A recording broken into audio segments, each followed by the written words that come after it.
Hello and welcome to the Power Couple podcast. Today we're joined by an extremely special guest. His name is Dr. Leland Stillman. Now, we all know that modern medicine focuses on treatments rather than cures. But Dr. Stillman, well, he doesn't treat, he cures. And Dr. Stillman's interest in optimal health and performance began with his own experience as a patient. As a child, Leland suffered from ear and sinus infections, as well as ADHD. Despite going to the best doctors and having access to excellent medical care, Dr. Stillman continued to struggle to be healthy and was frustrated by the unseen forces that he knew were holding him back. So Dr. Stillman became so curious, he decided to become a physician. I can certainly relate to that curiosity. Dr. Stillman studied environmental health at Connecticut College and received his medical doctorate from the University of Virginia, specialized in internal medicine, completing a 3-year residency at Maine Medical Center. And over the course of his career, he has studied under mentors within the field of naturopathy, acupuncture, chiropractic, and homeopathy, as well as many medical doctors. Today, Dr. Stillman works with people all over the world using a systemic approach, which includes diet, lifestyle, mindset, and environment. So thank you so much again for your time coming on the show. And we're very excited to have you. We are. Thanks for having me. It's great to be here. Where did you guys get that intro from? Oh, wow. Somebody's wonderful website. Oh, funny. Is that on my website? I should probably. That's funny because you said something like he cures rather than treats, and that is my preference, but nobody bats 1,000. And that's true. It's also funny, I'm getting more into understanding the regulatory language around this, and our government is just so ridiculous with how they regulate speech regarding health and wellness. But all right, maybe you want me to? Okay, yeah, I hear you. We get it. Hear you. Don't worry about it. I'm happy with the intro. Keep it. Gotcha. Well, we wanted to have you because so many of the things you talk about, what really resonated with me was the less is more approach that you take and the focus on the environment, because yes, right, like so many doctors, food gurus, and people out there are telling people to pop supplements and this and that. And I'm not a licensed doctor, but I'm aware of the saying, first do no harm, and you embody that example to me more than anybody I know. So I really thank you for that. Yes, and if I may say, from a personal perspective as well, that's become very important to us from my own experience. Since my early 20s, depression, anxiety, I was told I had, chemical imbalance, all of that, put on the meds. Never did anybody ask about my sleep, which was terrible. All of that, So your approach, and it just means so much, because that was the cure, and it was a cure for me. So, and it just that approach, that mindset really emerged out of you mentioned my curiosity, that curiosity from an early age of how does all this work, and why do I see all these counterintuitive, paradoxical phenomena, particularly in medicine, right?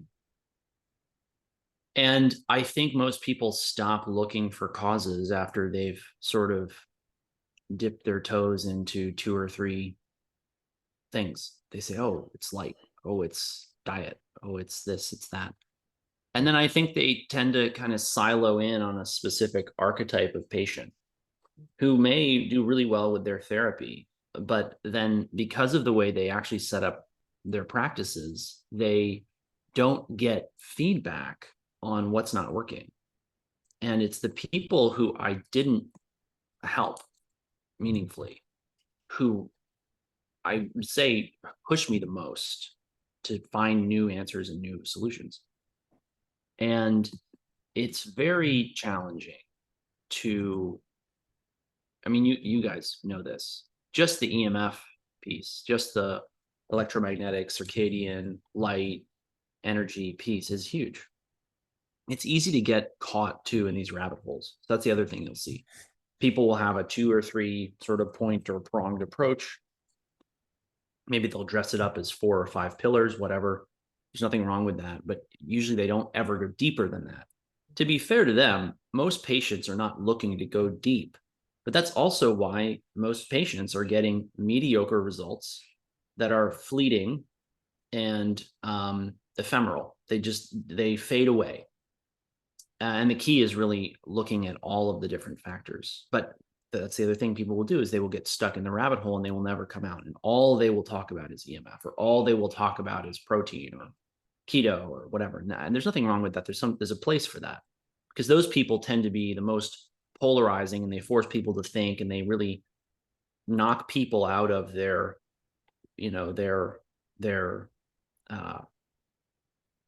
failing approaches. But I just can't stop at one thing. I want to know. I sometimes joke that specialization is for doctors who are not ambitious enough to try to know everything, and that's not my problem. I have to kind of stop myself from constantly just learning and trying to figure out new things. Because if I just allowed myself to just satisfy my curiosity, I don't know how I would pay my bills, but yeah, maybe I should take that lesson from you, because I'm constantly it's interesting because it isn't, I don't know, I mean, that's also part of my success, right? So I think it's about moderation. And what I realized I needed to do a couple of years ago was not continue to work in isolation, but to build a team and have a team approach so that we could help more people. And my end goal is essentially to have the team do 95% of the work, and then I swing in and do 5% in the cases that don't respond. And that way I get to do what I'm really interested in doing, which is essentially being the, what did we miss in this case? What doesn't make sense in this case? What else could we do for this case? And we actually have we have a very unique approach in that respect, because in my practice, we have a bullet point list of reasons people fail. And I will share that with people openly, part of our curriculum that we have all of our patients go through. Because invariably what would end up happening with people, because it's functional medicine is almost by definition expensive.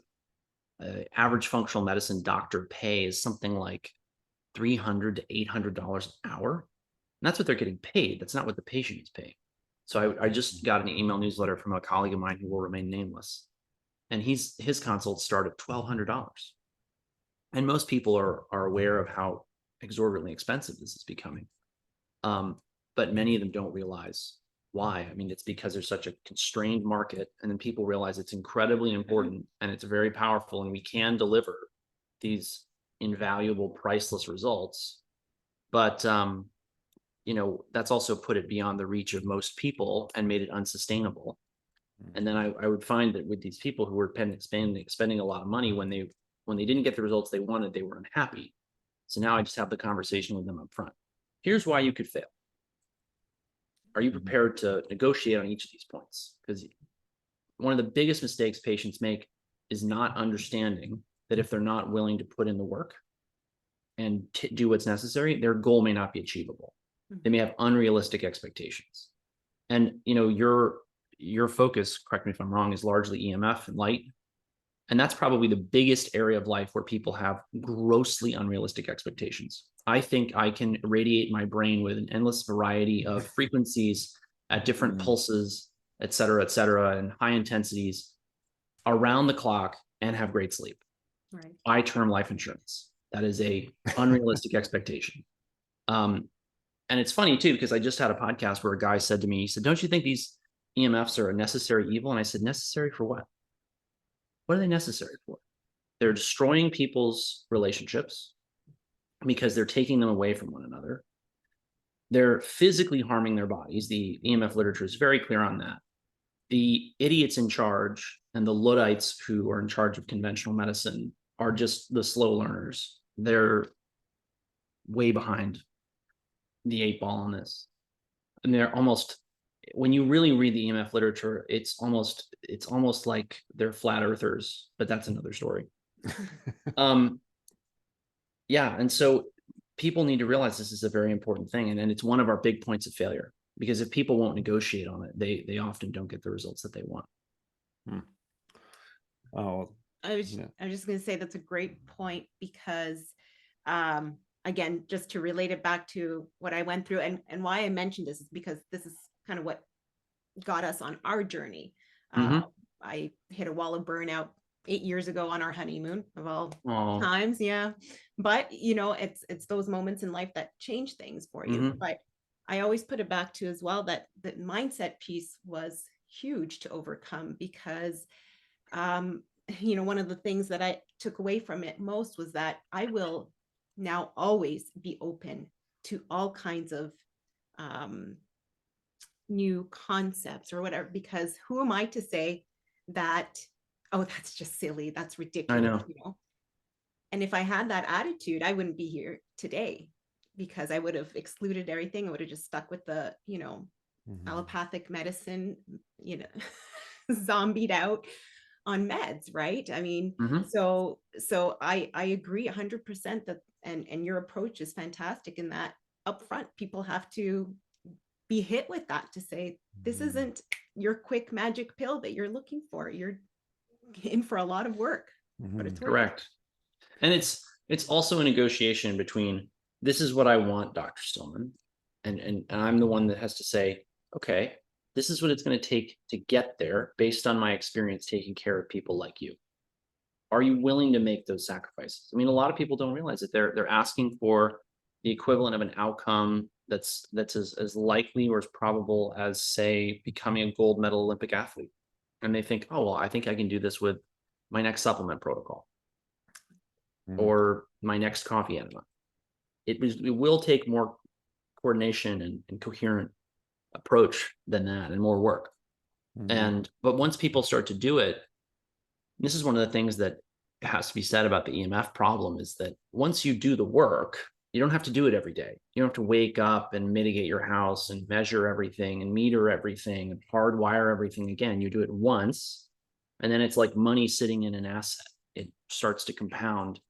And that's why I'm so passionate about the EMF piece, because not only is it one of the sticking points, those points of failure that we see in patients, but it's also one of those things that people don't want to look at, because their perception is, this is really complicated and intimidating and hard, and I don't want to do it.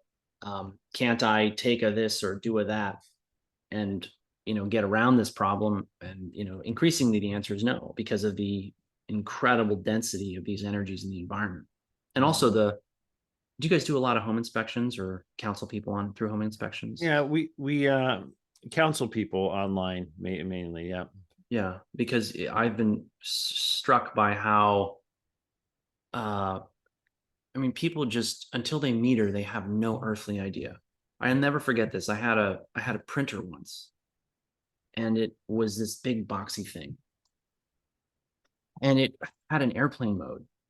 Why you would give an airplane mode, put an airplane mode or install an airplane mode on a printer that was large enough to require its own seat on an airplane, is beyond me. Right? I mean, how would you even plug it in on the airplane? But they had an airplane mode just in case you decided to take your printer on the airplane with you. So I activate the airplane mode thinking, oh, this is great. I will get rid of the EMF from my printer. I pull up my meter one day and the printer's on. And I'm looking at the meter and I say, this thing's going off like crazy. This is bizarre. I'm living out here in the nice heavily wooded suburb. There's no EMF in this house that I detected when I came in. Where is this coming from? It has to be coming from inside the house. It's too high of a signal for it to be anywhere else. And lo and behold, the printer in airplane mode was emitting a huge RF signal for no reason. And so I just walked somebody through metering their office, because they said, oh, everything's hardwired, blah, blah, blah. Okay, great. Let's meter it. Okay, you have an electrical field here and you have an EMF or RF coming out of this device here. So you got to turn that off. You can do this, you can do that.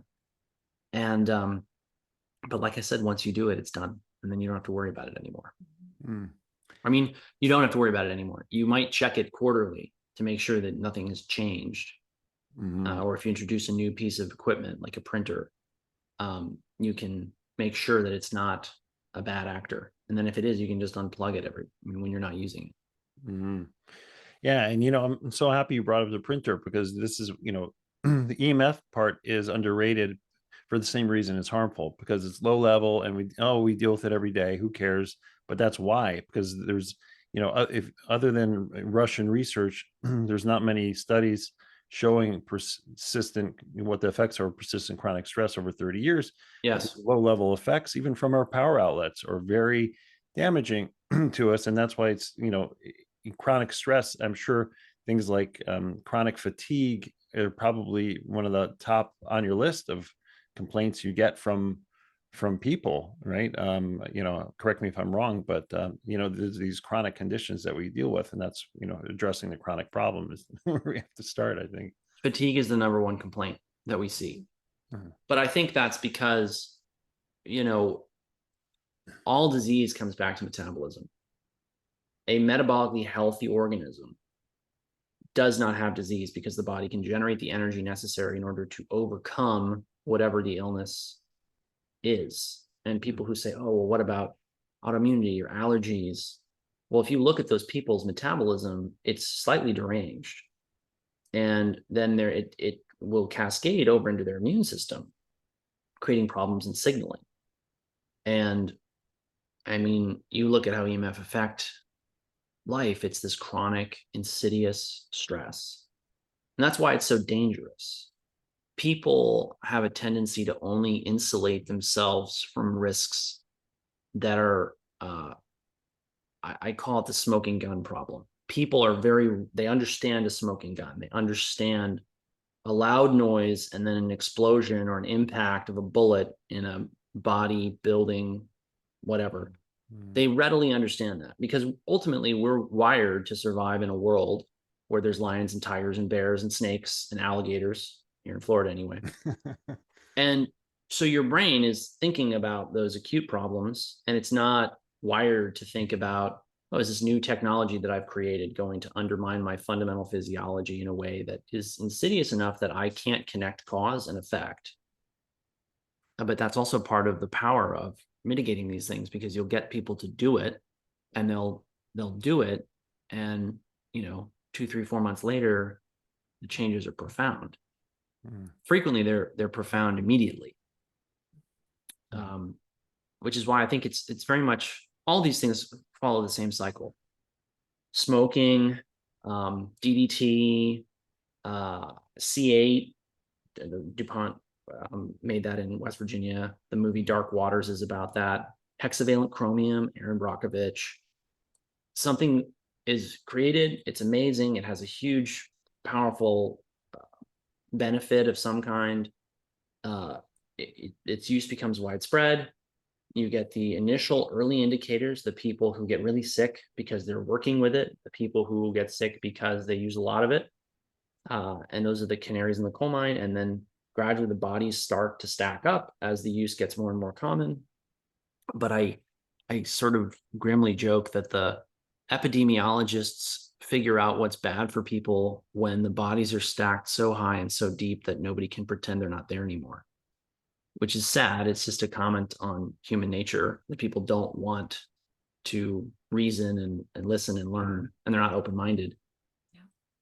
But all these things have followed the same arc, the same trajectory, from smoking to hexavalent chromium to C8 to even lead in the ancient Roman Empire. They had a huge amount of metallurgy in Rome, with lead being used to then help with production of aqueducts and transfer of water, and lead-lined cooking vessels, and they sweetened wine with lead as it forms lead acetate, which tastes very sweet. And it's funny reading the literature on lead as a potential cause of the fall of Rome and the Roman Empire, and the mad emperors like Caligula and Nero, because the academics, I don't know, they get at sword points over it. And then I think the proposal that it's part of the cause of Rome's fall is very compelling and intriguing. But eventually Roman physicians described the people who smelted lead and worked with lead developed this very predictable syndrome of what we would now call lead poisoning. That's fascinating because everything is related, the Hmm. body, mind, the symptoms outside, inside. So even those heavy metals um, uh, do have an effect on society overall. We forget about, but They I'm happy do. happy you brought that up though, because one of the things that is a huge question mark for people, and maybe you can fill in the gap. I was listening to one of your Mm. podcasts with Weston A. Price Foundation on iron, Hmm. and iron supplementation is a huge thing now. And but again, we can have, especially for women. especially for Especially women, for women, yes. and that now we are like ancient Rome, because we have all of these metals from all over the place environmentally, but now we Mm. also have an electromagnetic field that Yes. will now further exacerbate whatever imbalances are in our system. So maybe if you can just kind of go say what's been your experience with some of the misconceptions or mistakes people make with iron supplementation. I know that's a big question, but maybe It is a just big question, yes. But and if people want more detailed answers than I can probably give here, then they're at my Substack, stillmanmd.substack.com. I've okay. got multiple posts on iron, many of them for my premium subscribers, and the ones for premium subscribers are the actual protocols I'll use with people. So what people don't realize about minerals and metals is how significant the total body store is. So um, I think it's something like there's 120 grams of calcium in your body. There's 20 or so grams of magnesium, which is the second most abundant mineral. I can't remember how many grams of sodium and potassium there are, but I think it's double digits for both of them. And then with the trace elements, namely iron, manganese, copper, selenium, chromium, those trace elements, you have milligram quantities in the body. With iron, you actually have you have gram quantities in the body, or milligram quantities. Iron, the average adult, if I recall correctly, has approximately 3 to 5 grams of iron. 1,500 of that, in round numbers, I think, is their circulating blood. Just it's in their hemoglobin. The rest of it's in mitochondria and myoglobin. So putting that in perspective, you might get 20 milligrams of iron in a day. You might get a gram of calcium. Okay, if your total body store of calcium is 120 grams and you get 1 gram of calcium a day, and you don't absorb all of it because you don't absorb all of anything, then how long would it take you to make up a deficit of just 10%? I don't know. And everyone's different. So it's something of an academic question. And in practical terms, you supplement people to a goal. But supplementation, then you need to ask the question, well, what is our goal with the supplement? What marker can we use to judge total body mineral status? And that is where things get very complicated, because in conventional medicine, there's a saying, tissue is the issue. And what they mean when they say that is, we don't know what this disease is until we have a slice of that tissue to analyze it, assay it, test it. We need tissue.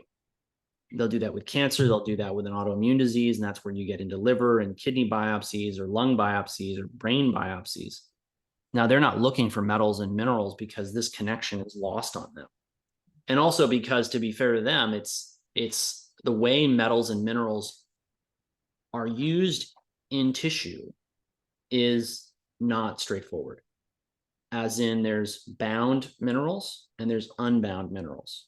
Think of that as being like guns that are pointed in the right direction and guns that are not pointed in the right direction, loose cannons, so to speak. And where people go wrong with iron is not understanding that iron is the number one source of oxidative stress within the body, i.e., it is the number one cause of chronic degenerative disease when it gets out of control. So what controls metals and minerals? Proteins. Proteins are just supposed to not only, they put minerals and metals to work. And that's part of why there's this explosion in certain peptides now. You guys have probably seen, your listeners who are dialed in the biohacking space are going to see a lot more in coming years about peptides. Peptides like, say, GHKCU, peptides like, say, AHKCU. These are peptides that bind copper and then put it to work. Now, copper is just one example. There's countless peptides that interact with countless minerals. And then those peptides are going to activate genes and change a gene expression, which will create more peptides or proteins. And those peptides and proteins will interact with other metals and minerals. So this becomes a extremely complex system very fast. And when I say tissue is the issue, no one is doing assays, and nor do I think they should be, where they say, what is this person's mineral balance and mineral stores in their liver or their bone? I don't think they should do that, because if you've never had a biopsy, I hope you never need one. They're miserable. We're talking about large gauge needles going deep into the body, into critical organs and tissue. There's a non-zero risk of serious complications. So what do? We look at hair, we look at urine, we look at saliva, we look at blood. These are the accessible areas of the body for us to test. You could look at skin. There's some cool things coming out now with light and imaging, where they try and figure out what's the body composition, or like an organ, what's the load of, say, a mineral in an organ, like iron in the liver, using these technologies.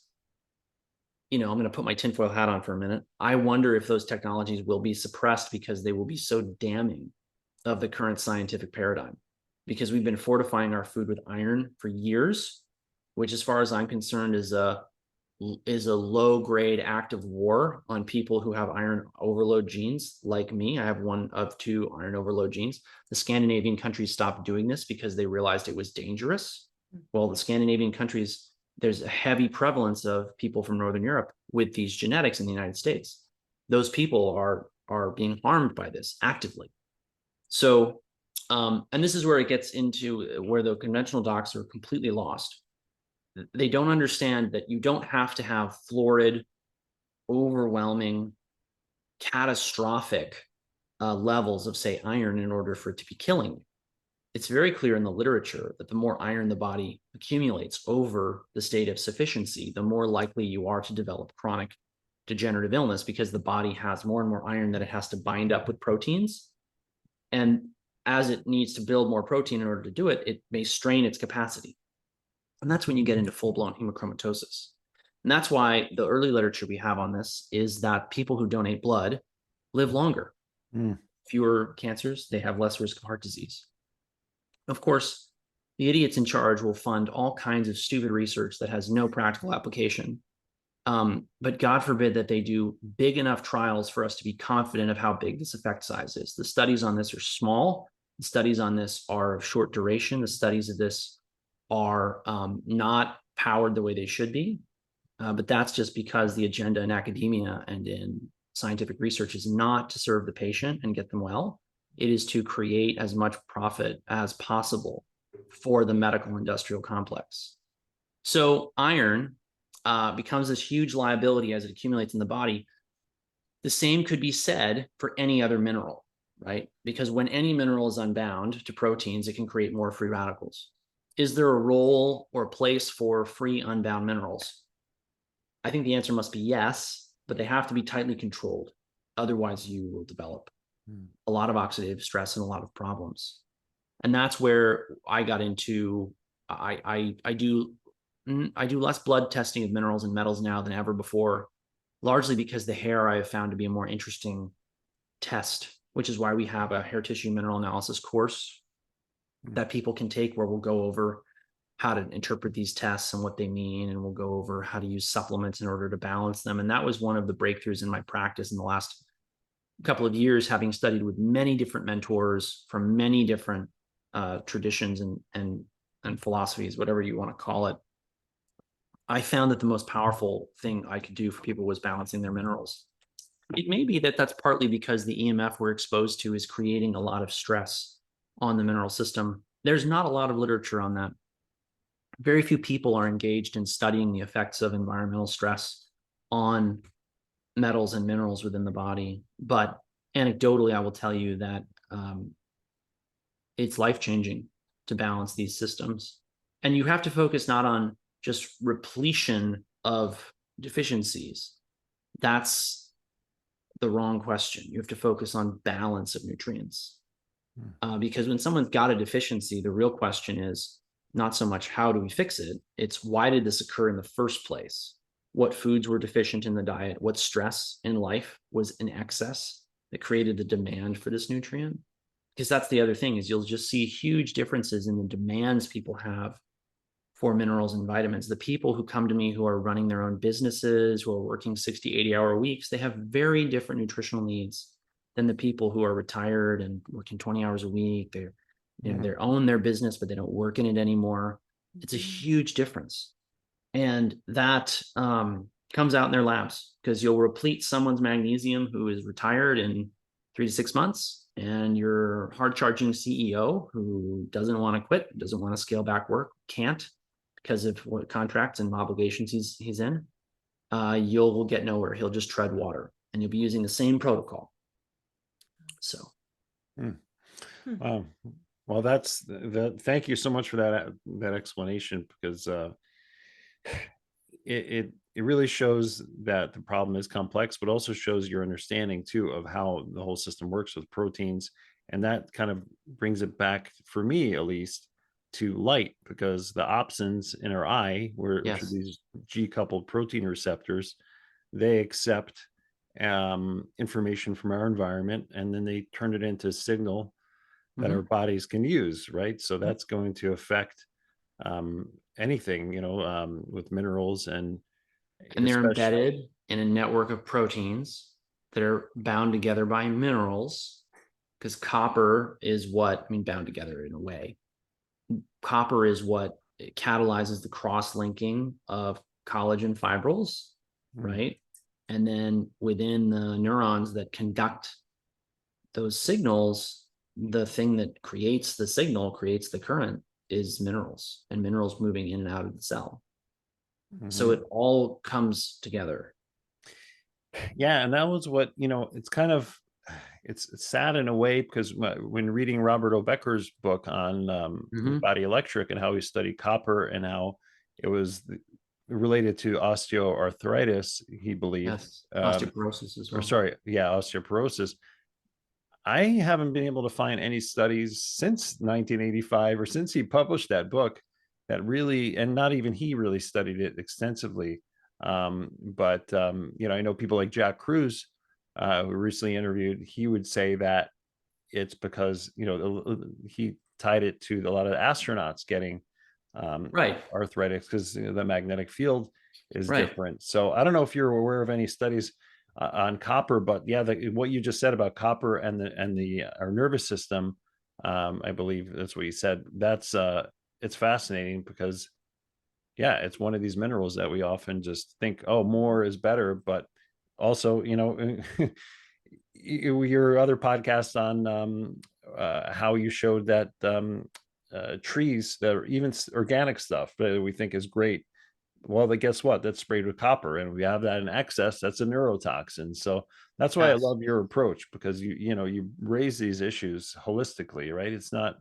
You're not telling us what we want to hear. You're telling us what we need to hear. So, anyway.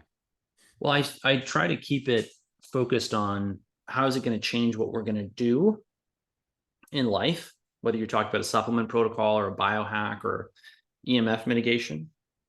And then I try to just be honest with people about the limits of our knowledge. And I'm very candid about the fact that a lot of what I know and say about this is on what I would describe as the level of lore, which is like in the conventional world, they call it like, I don't know, it's like grade D evidence or something like that. It's, but it's because no one is studying this in a way that would validate it at scale. And largely that's because of the perverse incentives in academia, where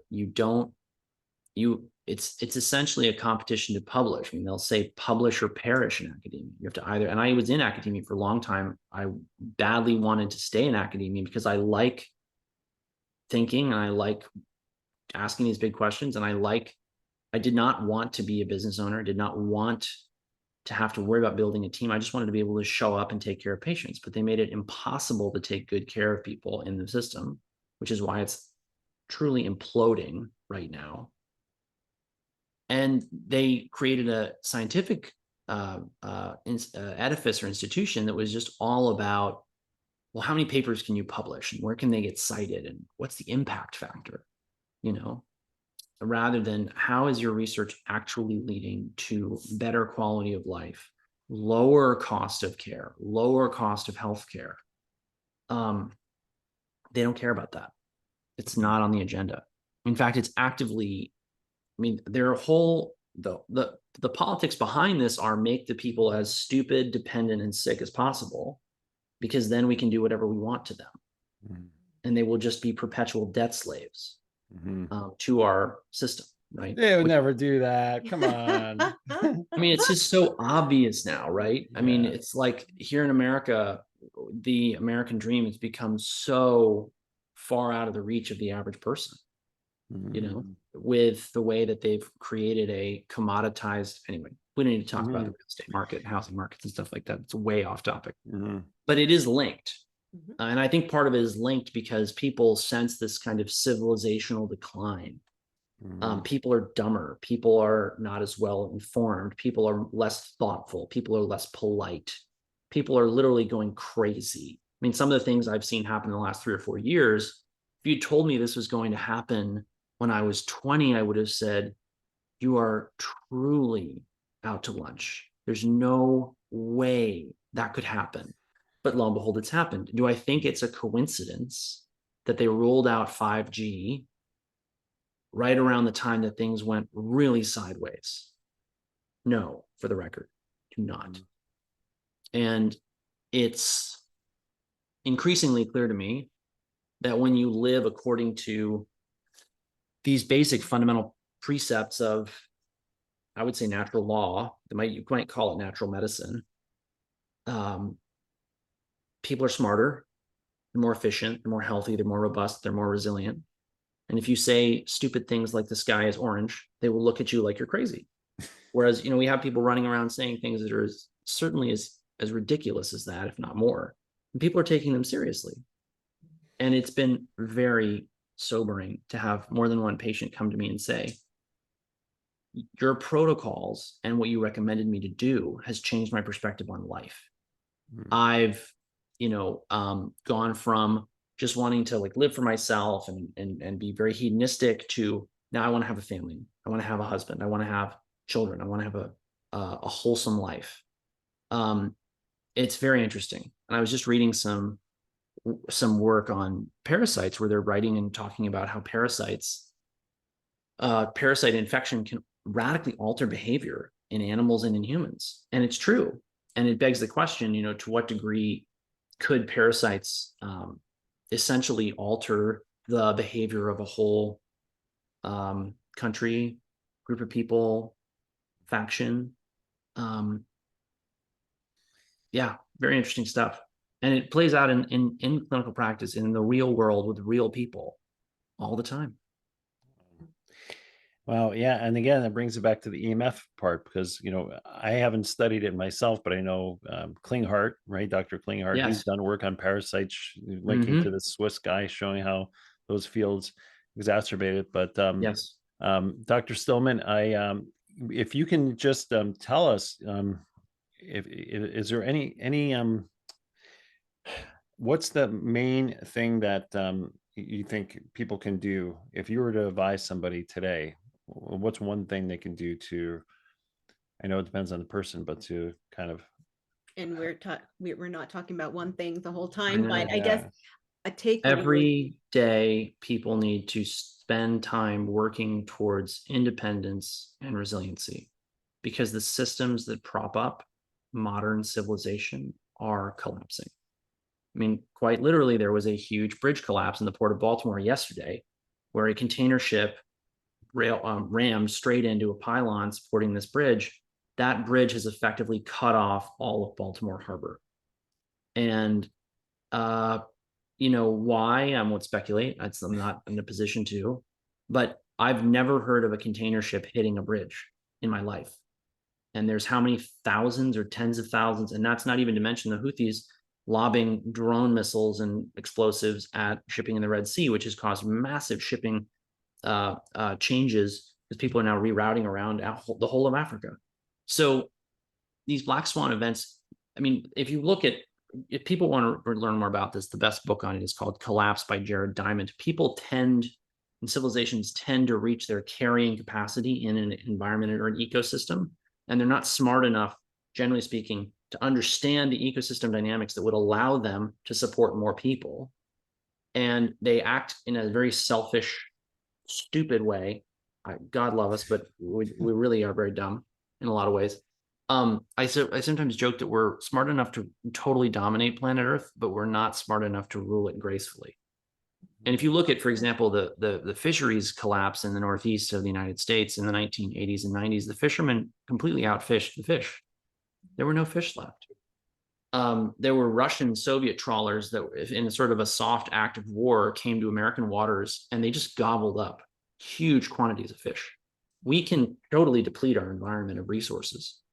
And people need to, and that's part of why politically it's so dangerous to politicize the environment and make it about, oh, either believe in climate change and are a smart person, or you don't and you're a terrible person. It's like, no, you need to focus on what is the problem. The problem is, how do we support an expanding population with the resources that we have, understanding the constraints within the ecosystem that may be non-obvious. It's not obvious how much water is left in an aquifer underneath, say, a state like Florida, but we can measure it. And we know, for example, that if we add more and more people here in South Florida, we're going to run out of water. There's no way around it. So people don't deal with this well. Jared Diamond's book Collapse documents this very well across history, from ancient history through the Middle Ages and on. And it's a great book, and it really shaped my thinking on it. But people need to learn every day how they can unplug from the system and create resiliency and independence, and create decentralized economies, decentralized healthcare systems, decentralized everything. And that really begins with making your environment as healthy as possible and as friendly, as conducive to a high level of cognitive and executive function as possible. That means cleaning it up from EMF. It means cleaning it up from processed food and other industrial toxins. It means cleaning it up from, tap water pollution and like the fluoride they put in the water, and avoiding or mitigating the effects of things like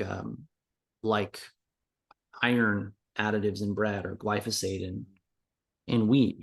Doing something every day to make things a little bit better is the only way to go. It's the only thing you can do. And I think a lot of people become they feel defeated. They feel like it's hopeless.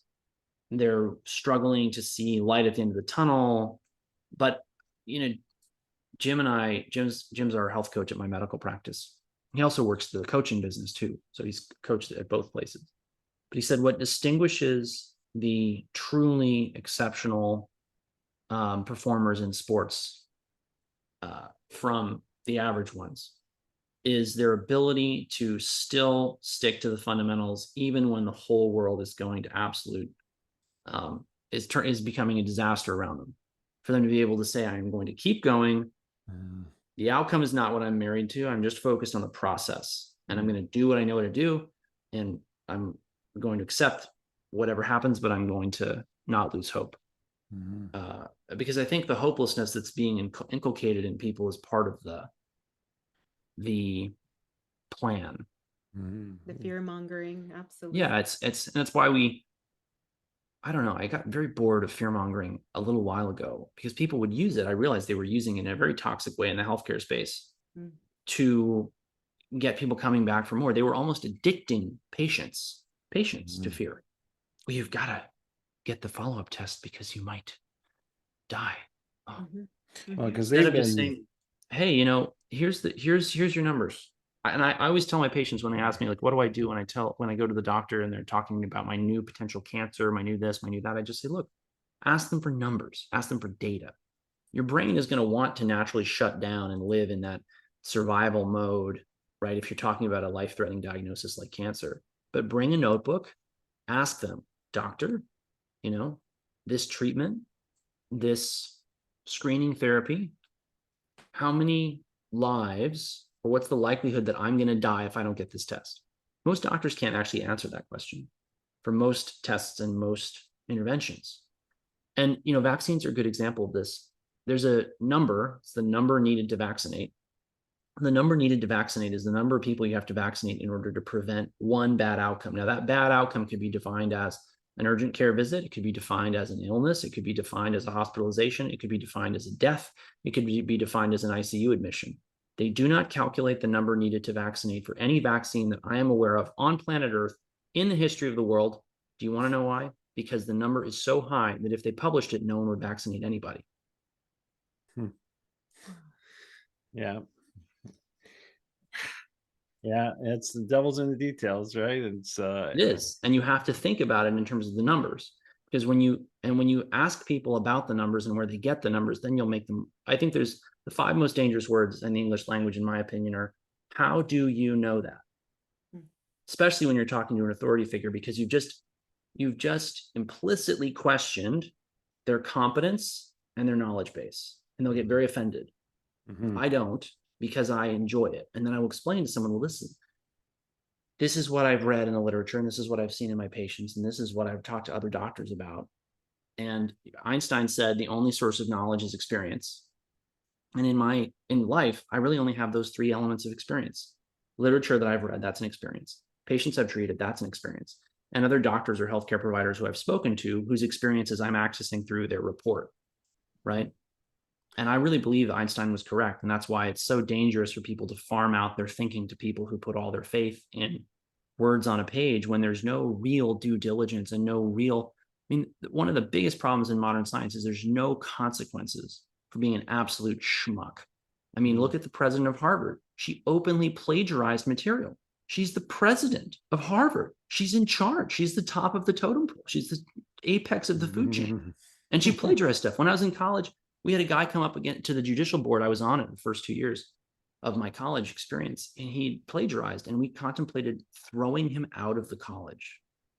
It would have ruined his academic career. It would have had serious implications for his life, marriage, family, prosperity, all of that. Zero consequences for a lot of people today are part of the problem in our society.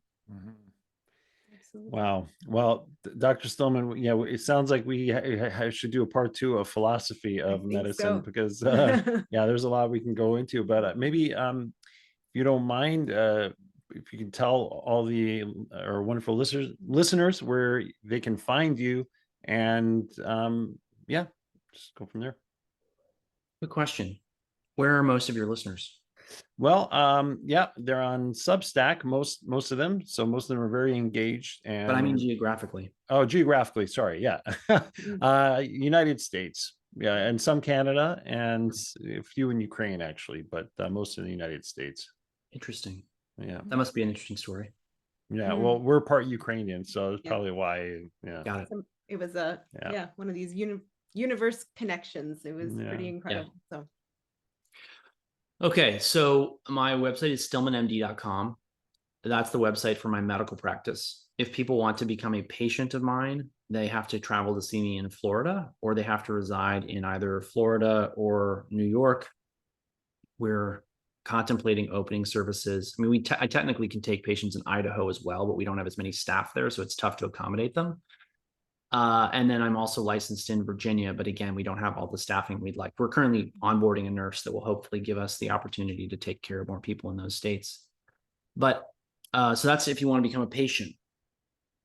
At Stillman Wellness, we do coaching, and we do coaching because 99% of what we do in the medical practice is coaching anyway, but it is necessarily more expensive because you have to have medical malpractice, you have to have licenses. There's a lot of red tape, paperwork, blah, blah, blah, that people don't really need for me to give them the help that they want.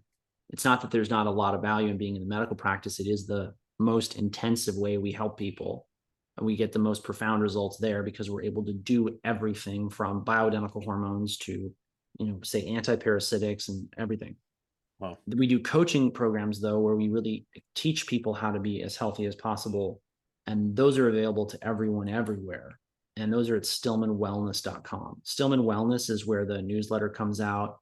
It's free 3 times a week. Most of it is just where we're speaking, content we're producing, webinars. We host a free webinar every Thursday morning at 10 a.m., but it's only for people who are on the list. So you have to be subscribed. to get access.